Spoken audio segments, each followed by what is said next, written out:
샬롬, 류 선생의 구속사 천국열차 유도순 목사님의 신구약 성경 파노라마를 낭독하는 시간입니다. 지금은 빌립보서 파노라마 4장 1절에서 9절까지입니다. 사랑하는 자들아 주 안에 서라. 요절은 1절. 그러므로 나의 사랑하고 사모하는 형제들 나의 기쁨이여 면류관인 사랑하는 자들아 이와 같이 주 안에 서라. 마지막 장에 이르렀습니다. 여기서 잠시 도표 작성 요령과 이해에 도움이 되는 말씀을 드리고자 합니다. 기억, 사장은 크게 두 부분으로 나누어지는데 앞부분 1절에서 9절까지는 권면하는 내용이고 뒷부분 10절에서 23절까지는 보내준 선물에 대한 고마움을 표함에 있습니다. 빌립보서는 분량이 적은 서신이라 한 장을 주제별로 두 문단으로 나눠 상고하고 있습니다. 그러면 주어진 본문 1절에서 9절까지를 읽고 관찰하면서 전체적인 주제를 파악하는 일입니다. 본문단의 주제를 마지막 권면이라 할 수도 있습니다만 그런데 이 권면들이 사랑하는 자들아 주 안에 서라 하는 1절 말씀에 다 포함됨을 깨닫게 됩니다. 그래서 주제를 사랑하는 자들아 주 안에 서라로 정했습니다. 니은 다음으로 해야 할 작업은 단원을 나눈 일입니다. 본문을 관찰해보면 두 단원 1절에서 3절, 4절에서 9절로 나눌 수가 있습니다. 이런 분류가 성경에 표시가 되어 있기도 합니다. 그런데 이는 수학의 답처럼 절대적인 것은 아니라는 점입니다. 디귿 단원을 나누었으면 각 단원의 제목을 정해야 하는데 전체 주제와 결부되도록 정해야만 중심 주제가 부각되게 됩니다. 첫째 단원 1절에서 3절까지를 같은 마음을 품으라로, 둘째 단원 4절에서 9절까지를 마음과 생각을 지키라로 정했는데 이를 전체 주제와 결부시켜보면 같은 마음을 품는 것과 마음과 생각을 지킨다는 것이 주 안에 서는 것이라는 뜻이 됩니다. 미음, 도표 작성은 유익한 점이 참으로 많습니다. 설교자에게는 길을 잃고 헤매지 않게 하고 성도들에게는 이해의 도움과 전달 교육에 유익합니다. 첫째 단원 1절에서 3절 같은 마음을 품으라. 둘째 단원 4절에서 9절 마음과 생각을 지키라. 첫째 단원 1절에서 3절 같은 마음을 품으라. 내가 유오디아를 권하고 순두개를 권하노니 주 안에서 같은 마음을 품으라. 2절 1. 첫째 단원의 중심점은 같은 마음을 품으라 하는 데 있습니다. 바울의 권면하는 방식은 참으로 용이 주도합니다. 왜냐하면 이 점을 몇 단계에 걸쳐서 말씀하고 있기 때문입니다. 1장에서 오직 너희는 그리스도 복음에 합당하게 생활하라 하면서 너희가 일심으로 서서 한 뜻으로 복음의 신앙을 위하여 협력하는 것을 1장 27절 듣고자 함이라 하고 일반적으로 말씀합니다. 그리고 2장에서는 마음을 같이하여 같은 사랑을 가지고 뜻을 합하며 한 마음을 품으라 한 후에 그리스도께서 죽기까지 복종하신 기독론에 근거하여 너희 안에 이 마음을 품으라 곧 그리스도 예수의 마음이니 하고 권면합니다. 2장 2절 5절 이것으로 된 것으로 여기지 아니하고 4장에 이르러 내가 이오디아를 권하고 순두개를 권하노니 주 안에서 같은 마음을 품으라 합니다. 2절 바울은 이제 하기 어려운 말을 하려는 것입니다. 그것은 장본인들의 이름을 지적하려는 것입니다. 전체를 향해서 한 마음을 품으라 말하기는 쉽습니다.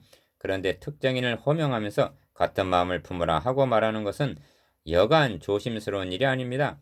그들을 진심으로 사랑하고 전적으로 신뢰하지 않으면 하기 어려운 말입니다. 3. 그래서 나의 사랑하고 사모하는 형제들 나의 기쁨이여 면류관인 사랑하는 자들아 하고 1절 먼저 사랑을 나타냅니다. 권면만 하는 것이 아니라 이오디아와 순두개를 가리켜 복음에 나와 함께 힘쓰던 부녀라고 칭찬을 합니다. 그런 후에 또 참으로 나와 멍에를 같이 앉아 너에게 구하노니 복음에 나와 함께 힘쓰던 저 부녀들 이오디아와 순두개를 돕고 하고 3절 상반절 신실한 어떤 동역자에게 부탁까지 합니다. 얼마나 용이 주도하고 자상한가. 4. 바울은 우선적으로 이와 같이 주 안에 서라 하고 말씀합니다. 성도들이 주 안에 굳게 서 있기만 한다면 무엇을 더 바랄 것이 있겠는가? 그러므로 굳게 서라 하는 권면은 바울의 모든 서신에 강조되어 있습니다. 1장 27절에서도 너희가 일심으로 서서 한 뜻으로 복음의 신앙을 위하여 협력하라 말씀합니다. 데살로니가 교회를 향해서도 너희가 주 안에 굳게 선즉 우리가 이제는 살리라. 데살로니가전서 3장 8절 이러므로 형제들아 굳게 서서 유전을 지키라 합니다. 데살로니가 후서 2장 15절 고린도 교회를 향해서도 형제들아 내가 너희에게 전한 복음을 너희로 알게 하노니 이는 너희가 받은 것이요 또 그 가운데 선 것이라 합니다. 고린도전서 15장 1절. 사도 베드로도 이것이 하나님의 참된 은혜임을 증거하노니 너희는 이 은혜에 굳게 서라 합니다. 베드로전서 5장 12절. 주 안에 서라. 1. 주 안에 서라는 주제는 성경의 중심 주제 중 하나입니다. 그러므로 좀 더 강조하고자 합니다. 하나님은 죄인들을 서게 해 주시기 위해서 자기의 아들을 대속 제물로 내어 주셨습니다. 우리가 해야 할 일은 이 복음을 알고 믿고 서는 일입니다. 그럼에도 불구하고 성도들이 서지를 못하고 있다면 이것이 누구의 책임이란 말인가? 이와 같이 주 안에 서라 하는 말씀은 3장과 4장의 중심 축과도 같은 말씀입니다. 즉 율법주의자나 도덕 폐기론자를 용납하지 않고 성령으로 봉사하며 그리스도 예수로 자랑하는 것이 3장 주 안에 선 것이요 같은 마음을 품고 아무것도 염려하지 않고 기뻐하며 감사하는 것이 4장 주 안에 선 신앙이기 때문입니다. 이 주 안에 서라 함은 많은 사람들이 서 있지 못하고 흔들리거나 주저앉아 있기 때문입니다. 구원서정을 보면 허물과 죄로 죽었던 상태가 있습니다. 이는 에스겔에게 보여주신 마른 뼈와 같은 상태를 가리킵니다. 그런 너희를 살리셨도다 합니다. 에베소서 2장 1절. 그런데 하나님 우리에게 기대하시는 바는 살아나는 것만이 아니라 극히 큰 군대더라 한 군사가 되는 것입니다. 에스겔 37장 10절. 이 군대가 하루아침에 이루어지는 것은 아닙니다. 태어남, 양육, 훈련, 무장의 단계를 거쳐야 합니다. 그러므로 교회 내에는 갓난 어린아이, 흔들리는 신앙, 주저앉은 신앙, 넘어진 신앙 등이 있을 수가 있다는 것입니다. 이들을 누가 무엇으로 주 안에 서게 해줄 수가 있는가? 3. 주님께서 승천하시면서 교회에 죽어가신 목사와 교사들의 사명은 이는 성도를 온전케 하며 봉사일을 하기며 그리스도의 몸을 세우려 하심이라 한 에베소서 4장 11절에서 12절. 세우는 임무입니다. 주께서 주신 권세는 너희를 파하려고 하신 것이 아니요 세우려고 하신 것이라 말씀합니다. 고린도후서 10장 8절. 왜냐하면 그리스도인들이 처한 환경은 유리 온실과 같은 것이 아니기 때문입니다. 포악자의 기세가 성벽을 충돌하는 폭풍과 같은 이사야 25장 4절. 저 그리스도와 믿음을 무너뜨리고 디모데후서 2장 18절. 집들을 온통 엎드려 치는 디도서 1장 11절. 개들, 행악하는 자들, 손 할례당과 같은 거짓 교사들에 노출되어 있습니다. 그러므로 마귀의 계계를 능히 대적하기 위하여 하나님의 전신갑주로 에베소서 6장 11절 무장을 하고 깨어 믿음에 굳게 서서 남자답게 강건하여라 하는 것입니다. 고린도전서 16장 13절. 목사는 세우는 직분. 1. 이 점에서 말로 굳게 서라 하고 100번 말해봐야 아무 소용이 없습니다. 다시 말하면 교훈으로는 세워줄 수가 없다는 말씀입니다. 만일 세우는 일이 교훈이나 은사나 기사이적으로 가능한 것이라면 주님께서 십자가를 담당하실 이유가 없는 것입니다. 성도들을 서게 하고 무장을 시켜주는 것은 오직 복음뿐입니다. 2. 바울이 말씀하는 바를 주목해 보시기 바랍니다. 그냥 서라 하는 것이 아니라 이와 같이라고 말씀합니다. 이는 앞에서 말씀한 그리스도 예수를 아는 지식을 상기시키는 말입니다. 주 안에 서라 말씀합니다. 이는 복음 안에 라는 말과 같은 뜻입니다.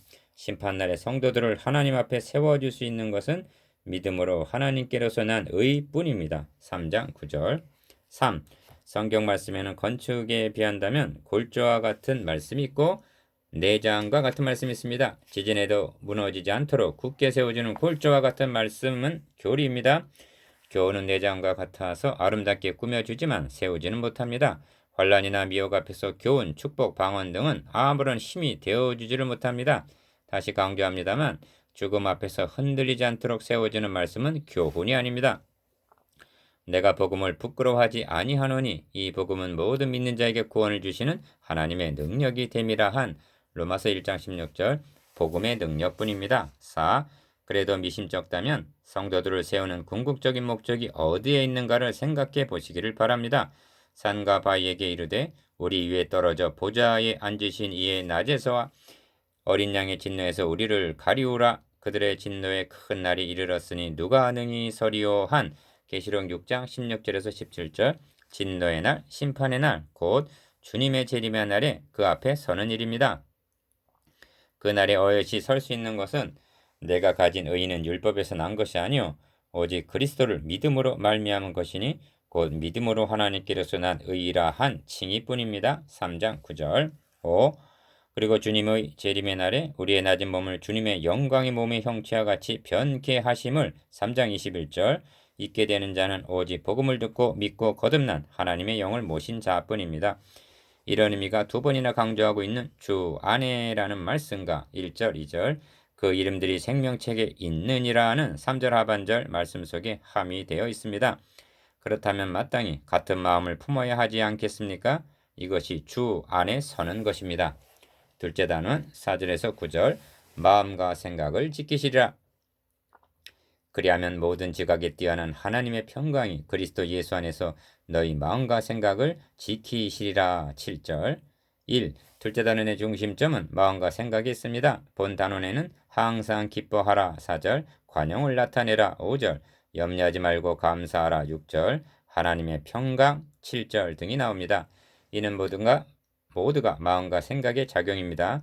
이를 가능케 하는 것은 마음과 생각을 지킴으로 가능해지고 마음과 생각을 빼앗기게 되면 실패하게 되는 것들입니다. 2. 주 안에서 항상 기뻐하라. 내가 다시 말하노니 기뻐하라 합니다. 4절 모든 사람들은 기뻐하기를 원하고 있습니다. 그런데 바울은 그냥 기뻐하는 것이 아니라 주 안에서 기뻐하라 합니다. 불신자들이란 주 밖에서 기쁨을 추구하지만 그리스도인들의 기쁨은 주 안에 있다는 것입니다. 다시 말하노니 기뻐하라 합니다. 이는 그만큼 중요하기 때문입니다. 내 장에 불과한 본서는 기쁨이라는 말이 16번 이상 나옵니다. 얼마나 중요한가? 문맥적으로 보면 앞에 있는 말씀으로는 기뻐하는 것이 주 안에 서는 것이요 1절, 뒤에 나오는 말씀으로는 기뻐하는 것이 마음과 생각을 지키는 7절 비결이기 때문입니다. 3. 데살로니가 교회에 보낸 편지에서는 항상 기뻐하라, 쉬지 말고 기도하라, 범사에 감사하라, 이는 그리스도 예수 안에서 너희를 향하신 하나님의 뜻이니라 합니다. 데살로니가전서 5장 16절에서 18절 하나님께서 자녀된 우리들에게 기대하시는 바가 어려운 것이 아닙니다. 기뻐하고 기도하고 감사하는 삶을 살기를 원하십니다. 이것이 너희를 향하신 하나님의 뜻이니라는 의미입니다. 저는 신앙 칼럼에서 항의하듯 말했습니다. 어찌하여 기도하라, 감사라는 말은 강조하면서 항상 기뻐하라, 다시 말하노니 기뻐하라는 말씀은 강조하지 않는가 하고 항상 기뻐하라 1. 기뻐하라에 대한 해설을 여기서 끝인다면 별 도움이 되지 못할 것입니다. 왜냐하면 기뻐하고 싶어도 기뻐할 수 있는 비결을 말해주지 않았기 때문입니다. 그렇다면 어떻게 하면 항상 기뻐할 수가 있는가? 그것은 쉽고도 어렵습니다. 하나님의 말씀 묵상하는 일입니다. 아무런 생각도 없이 웃는 사람은 정신분열증 환자입니다. 기쁨은 자동적으로 주어지는 것이 아닙니다. 불신자들은 알코올의 힘을 빌려 괴로운 마음을 달래보려고 합니다. 그러나 그리스도인들은 하나님의 말씀을 묵상할 때 기쁨이 옵니다. 명심하십시오. 기쁨을 주는 말씀은 윤리가 아닙니다. 교훈의 말씀은 기쁨 대신 눌림을 줍니다. 왜냐하면 그대로 행하지를 못했기 때문입니다. 기쁨의 동력이 되는 말씀은 하나님께서 자기 아들을 통해서 해주신 일들, 즉 그리스도의 영광의 복음뿐입니다. 2. 그러므로 새 언약은 돌배에 기록된 옛 언약과는 달리 내 법을 저희 생각에 두고 저희 마음에 이것을 기록하리라 하십니다. 히브리서 8장 10절, 10장 16절, 예레미야 31장 33절. 그런데 문제 심각성이 있습니다. 성도들의 마음에 과연 새 언약의 기록이 되어 있는가 하는 점입니다. 기록이 되어 있다 해도 빈약하다면 그의 기쁨과 감사도 빈약할 수밖에 없습니다. 주님은 물으십니다. 갚을 것이 없으므로 둘 다 탕감하여 주었으니 둘 중에 누가 저를 더 사랑하겠느냐? 대답은 많이 탕감함을 받은 자니이다 합니다. 누가복음 7장 42절에서 43절 3. 그래서 바울은 내 주 그리스도를 아는 지식이 가장 고상하다고 말씀했던 것입니다. 3장 8절 그러므로 하나님께서 그리스도를 통하여 행해 주신 복음을 우선적으로 더 많이 자주자주 말해 주어서 마음에 풍성하게 기록이 되도록 해줘야 할 책임이 설교자들에게는 있는 것입니다. 그리스도께서는 그 형제를 위하여 대신하여 죽으셨는데 설교자가 전해주지 않아서 묵상하고 싶어도 묵상할 말씀이 없다면 이것이 얼마나 비극적인 일인가? 이는 심하게 말하면 기쁨의 문제가 아니라 천국문을 닫는 일임을 명심해야만 합니다. 4. 기뻐하라는 주제를 마치기 전에 부언할 말씀이 남았습니다. 그리스도인들은 어찌하여 기뻐해야 하는가 하는 문제입니다. 첫째는 하나님 아버지께서 자녀들이 기뻐하는 모습을 보시기를 원하기 때문입니다. 자기 아들까지 아끼지 아니하시고 로마서 8장 32절 화목제물로 내어주셨는데도 기뻐하지 못한다면 그를 어찌 하나님의 자녀라고 말할 수가 있을 것인가? 둘째는 대적자가 있음을 잊지 말아야만 합니다. 성도들이 기뻐하는 모습을 보면 사탄은 분해서 이를 갈 것입니다. 반면 가련하고 가엾은 모습을 하고 있다면 이것이 예수를 믿는 자의 모습이다 하고 조롱할 것입니다. 이런 의미가 이것이 저에게는 멸망의 빈거요 너희에게는 구원의 빈거니 한 뜻이기도 합니다. 1장 28절 기쁨의 원동력인 복음 1. 너희 관용을 모든 사람에게 알게 하라 주께서 가까우시니라 합니다. 5절 관용이란 너그럽게 받아주라는 뜻인데 각각 자기보다 남을 낮게 여기고 각각 자기를 돌아볼 뿐더러 또한 각각 다른 사람들의 일을 돌아보는 2장 3절에서 4절 배려라 할 수가 있습니다. 바울의 권면에는 절묘한 짝이 있는데 관용과 주께서 가까우시니라가 짝을 이루고 있습니다. 주께서 가까우시다는 말은 심판날을 가리킵니다. 이 점을 야고보서에서는 공의를 행하지 아니하는 자에게는 공의롭는 심판이 있으리라 합니다. 야고보서 2장 13절 이를 생각한다면 어찌 관용을 베풀지 않을 수가 있겠습니까? 1만 달란트 빚진 것을 탕감해 주셨는데 100데나리온을 탕감해 주지 않으면서 어찌 무사하기를 바란단 말인가? 2. 아무것도 염려하지 말고 오직 모든 일에 기도와 간구로 너희 구할 것을 감사함으로 하나님께 아뢰라 합니다. 6절 여기서는 염려와 감사가 짝을 이루고 있습니다. 기도와 간구는 같은 말을 반복하는 것이지만 굳이 구별을 한다면 기도는 공적인 것을 구하는 것이고 간구는 개인적인 문제를 구하는 것이라 할 수가 있습니다. 사람의 마음은 진공 상태를 용납하지 않습니다. 염려가 마음을 점령하게 되면 기쁨, 감사, 평강 등은 물러가게 되는 것입니다. 그러면 염려를 어떻게 처리해야 하는가? 3. 아무것도 염려하지 말라 말씀하는데 그리스도인들에게는 염려할 일이 없다는 말이 아닙니다. 또는 염려가 다 해결이 된다는 뜻도 아닙니다. 염려되는 문제를 간구할 때 감사함으로 아뢰라 합니다. 이는 염려에 대한 감사가 아닙니다. 염려의 문제를 생각하게 되면 마음이 답답해지고 불안해질 뿐입니다. 감사함으로라는 말은 하나님께서 자기 아들을 통해서 해주신 일들을 먼저 생각하라는 말씀입니다. 그렇게 하는 것이 감사함으로 하나님께 아뢰는 것입니다. 4. 휘장 가운데로 열어놓으신 은혜의 보좌 앞에 나아가서 자녀로 삼아주신가 후사여 유업을 이을 자임을 생각합니다. 그리고 이것이 어떻게 가능해졌는가를 생각합니다. 그리고 그 뜻대로 부르심을 입은 자들에게는 모든 것이 합력하여 선을 이루어 주실 것을 생각하노라면 형제 입에서는 주여 하는 외마디 기도가 나오게 될 것이요 마음에는 평안이 임하게 될 것입니다. 이것이 그리하면 모든 지각에 뛰어난 하나님의 평강이 그리스도 예수 안에서 너희 마음과 생각을 지키시리라는 의미입니다. 7절 여러분의 기도는 이미 상달이 된 것입니다. 이것이 하나님의 평강입니다. 5. 마음과 생각을 지키시리라 한 지킨다는 말은 군대 용어입니다. 신앙생활이란 마음과 생각을 빼앗으려는 자와 지키려는 자 간의 싸움이라 해도 과언이 아닙니다. 성경은 말씀합니다. 무릇 지킬 만한 것보다 더욱 너의 마음을 지키라. 생명의 근원이 이에서 남이니라. 잠언 4장 23절 인류의 타락은 유혹하는 자에게 마음과 생각을 빼앗긴 결과입니다. 하나님은 우리에게 내 아들아 너의 마음을 내게 주며 하십니다. 잠언 23장 26절 오늘날 마음과 생각을 지키기를 사모하는 그리스도인들이 얼마나 될 것인가?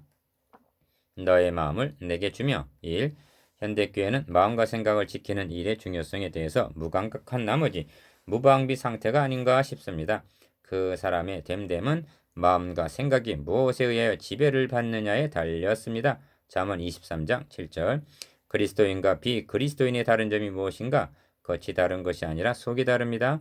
마음과 생각, 즉 세계관, 인생관, 가치관이 다릅니다. 성경은 육신을 좇는 자, 불신자는 육신의 일을, 영을 좇는 자는 영의 일을 생각하나니 육신의 생각은 사망이요 영의 생각은 생명과 평안이니라 하고 말씀합니다.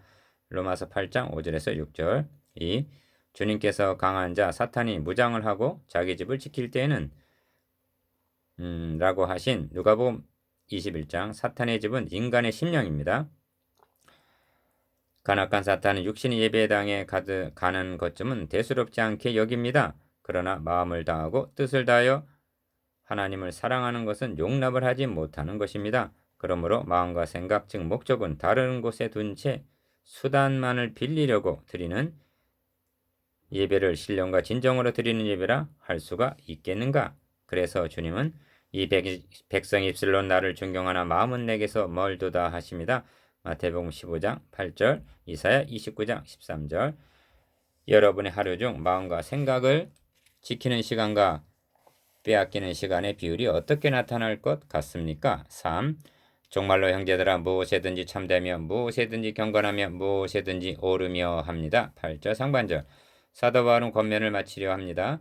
그런 의미에서 8절에서 9절까지는 권면의 총정리라 할 수가 있습니다. 6가지 덕목들을 말씀하면서 8절에서는 이것들을 생각하라 하고 9절에서는 너희는 내게 배우고 받고 듣고 본 바를 행하라 합니다. 9절 상반절. 그러면 6가지 덕목이 무엇인가? 기억, 무엇에든지 참되며, 니은, 무엇에든지 경건하며, 디귿, 무엇에든지 오르며, 리을, 무엇에든지 정결하며, 미음, 무엇에든지 사랑할 만하며, 비읍, 무엇에든지 칭찬할 만하며 합니다. 이렇게 한 후에 못다한 말씀을 시옷, 무슨 덕이 있든지, 이응, 무슨 기름이 있든지 하고 부언을 합니다. 그리고 이것들을 생각하라 8절, 다시 말하면 명심하라 하십니다. 4. 바울은 무엇이든지라는 말을 6번, 무슨이라는 말을 2번이나 반복하고 있습니다. 이 점을 다른 서신에서는 악은 모든 모양이라도 버리라. 데살로니가전서 5장 22절. 음행과 온갖 더러운 것과 탐욕은 너희 중에서 그 이름이라도 부르지 말라. 이는 성도의 마땅한 반이라 합니다. 에베소서 5장 3절. 왜 이렇게 살아야만 하는가? 이것이 그리스도의 복음에 합당하게 생활하는 것이요. 1장 27절. 생명의 말씀을 밝히는 삶이요. 2장 16절. 주 안에 서는 삶이요. 4장 1절. 궁극적으로는 하나님의 영광과 찬송이 되기 위해서입니다. 1장 11절. 이렇게 살지를 못할 때 하나님의 이름이 너희로 인하여 이방인 중에서 모독을 받는도다 합니다. 로마서 2장 24절. 5. 바울은 권면의 말씀을 너희는 내게 배우고 받고 듣고 본 바를 행하라 하고 마치고 있습니다. 9절 상반절. 주목할 점은 본 바라는 말씀입니다. 바울은 말로만 가르친 것이 아닙니다. 우리가 너희 가운데서 너희를 위하여 어떠한 사람이 된 것은 너희 아는 바와 같으니라 한 보여줌으로 전했습니다. 데살로니가전서 1장 5절. 아이들은 말만 듣고 배우는 것이 아니라 보고 배웁니다. 바울이 말로 전한 복음이 행동을 통해서 진실성이 입증이 되었던 것입니다. 이유, 바울은 묻고 있습니다. 그러면 다른 사람을 가르치는 너가 너 자신을 가르치지 아니하느냐? 로마서 2장 21절. 바울은 자신이 설교한 대로 솔선수범함으로 먼저 자신을 가르쳤습니다. 그래서 본바를 행하라 9절. 내가 그리스도를 본받는 자 된 것 같이 너희는 나를 본받는 자 되라 하는 것입니다. 3장 17절. 고린도전서 11장 1절. 그리하면 평강의 하나님이 너희와 함께 계시리라 합니다. 9절 하반절. 7절에서는 하나님의 평강이 너희 마음과 생각을 지키시리라 하고 7절, 9절에서는 평강의 하나님이 너희와 함께 계시리라 합니다. 어떤 형편에서도 평강을 누릴 수 있는 것이 주 안에 서 있는 신앙인입니다. 성경이라는 거울에 비춰진 자신의 모습은 어떠합니까? 7. 이제 묵상해 보겠습니다. 기억, 주 안에 서라는 주제에 대해서. 니은, 기쁨, 관용, 염려를 그 짝과 결부시켜서 디귿, 마음과 생각을 지킨다는 것의 중요성에 대해서. 리을, 듣고 본바를 행하라에 대해서.